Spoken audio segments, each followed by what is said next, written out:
Saludos, my name is Renan Salgado. I'm the Human Trafficking Director here at the Worker Justice Center of New York, formerly known as Farm Worker Legal Services of New York. We've been around for 42 years, since 1981. As the Director of Human Trafficking Program, I can tell you that our work is extremely relevant. We've been doing this since 2000, so roughly 23 and a half years. Basically anything that deals with investigation of human trafficking cases, training of law enforcement, both local, federal, state law enforcement, as well as other service providers on how to identify cases of human trafficking, as well as how to deal with cases of human trafficking in terms of service. Human trafficking is actually more subtle but more numerous that we can imagine. The amount of victims are vast, and they're in all industries. The ease in which someone can find themselves in a situation of human trafficking is as easy as you're in dire economic need and you make a loan to the wrong person, and paying back that loan can be forever, right? So you're in a dead bondage situation.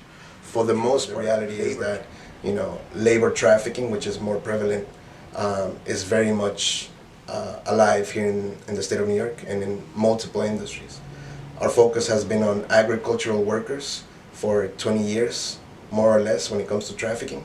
But since 2011, we've expanded our target audience, or our target of clients, to other industries as well. So we've had cases in construction and the restaurant industry, hotel industry, obviously agriculture, catering business.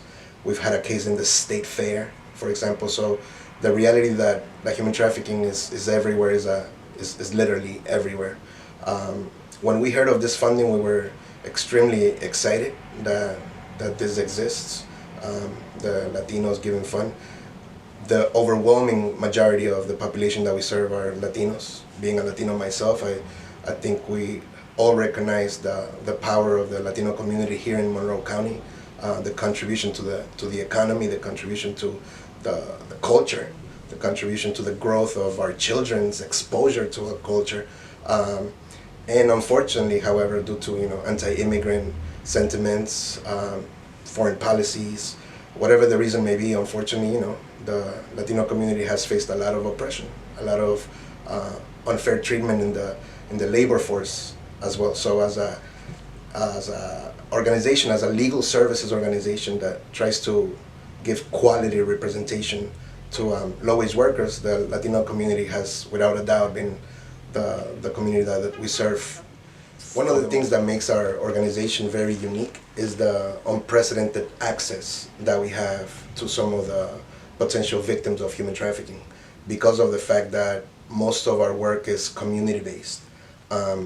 Whereas law enforcement and other agencies do engage in the fight against human trafficking from an investigative approach, they do not have the access that we have, simply because of our history in the community. We attend quinceañeras, we attend the baptisms, we are part of community events, we help the community even in the passing of policies like getting driver licenses for undocumented workers. Back in the days, we were critical in the passage of bathroom in the fields, drinking water for farm workers, little things like that. So because the community recognizes us as helpers, as one of them in certain cases, then our access to potential victims is not matched by anyone that I could think of.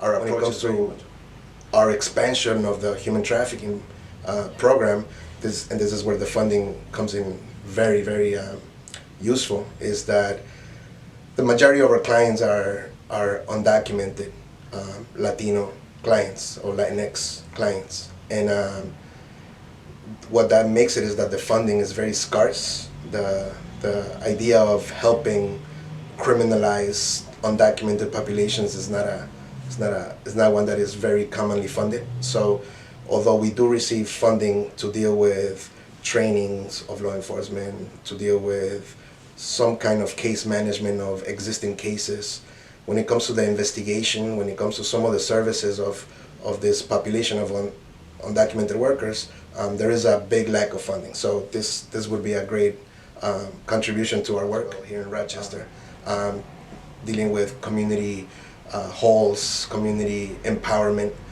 informing the community about the presence of human trafficking and what they can do about it. So thank you again for allowing us to talk to you and tell us a little bit about ourselves.